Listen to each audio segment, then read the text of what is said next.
Let me ask you a simple question. If everyone in Ghana stopped working today, will the country actually stop moving? Think about it. The markets will still open, trotros will still run, food will still be sold, because most Ghanaians are not waiting for jobs. They are creating their own work every single day. Welcome to the Mengop Initiative podcast. I am Isaac Frimpong, Doctor of Social Policy, and today we are talking about work, informality and idleness, one of Ghana's most misunderstood social challenges. What work really looks like? When people hear the word work, they often imagine offices, contracts and monthly salaries. But that's not the reality for most Ghanaians. Work happens in markets, in small workshops, on farms, in transport, in family businesses. This is what we call the informal economy. And it employs the majority of people in Ghana. So let's be clear. People are not sitting idle. They are working, they are active, they are finding ways to survive. So the issue is not lack of work.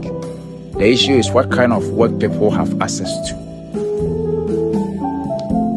Now, how did we get here? This didn't happen overnight. Historically, the economy was not built to create jobs for everyone. After independence, there was hope that industrialization would change that. But job creation never kept up with population growth. Then in the 1980s, things shifted again.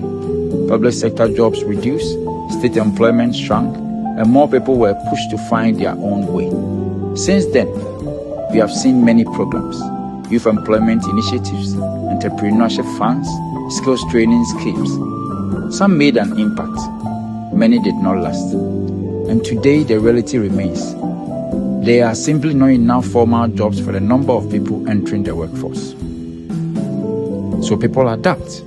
They don't wait, they sell, they repair, they farm, they drive, they trade. Not because it's easy, but because it's necessary. This is why we need to shift our thinking. Informal work is not failure, it is response. It is how people keep life moving when systems fall short. But it comes at a cost, because most informal workers have no job security, no paid leave, no pension, no protection if income stops. So when something goes wrong, sickness, accident, old age, the burden shifts, not to the state, but to the family, friends, and community.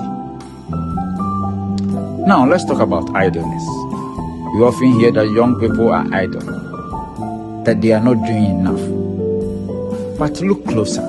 Young people are working. They are just not working in ways the system recognizes or values. So the issue is not idleness. The issue is that work is unstable, income is unpredictable, and protection is limited. Policy conversations often focus on creating jobs. But the deeper issue is this: what kind of jobs are we creating? Do they provide stability, dignity, long-term security? Because without that, work alone cannot solve want. Ghana does not suffer from lack of effort. People are working every single day. But effort is not the same as security. Informal work keeps the country moving. It keeps markets alive. It keeps family going. But it also leaves millions of people exposed. So the real question is not whether people are working. The question is, why does so much work still feel uncertain? In the next episode, I turn to another giant, housing and squalor, and how Ghanaians create shelter when the system cannot keep up. I am Isaac Frimpong, and this is the Mengop Initiative podcast. Subscribe, share, and stay with us, because work should not only keep us busy, it should protect your future. Thank you.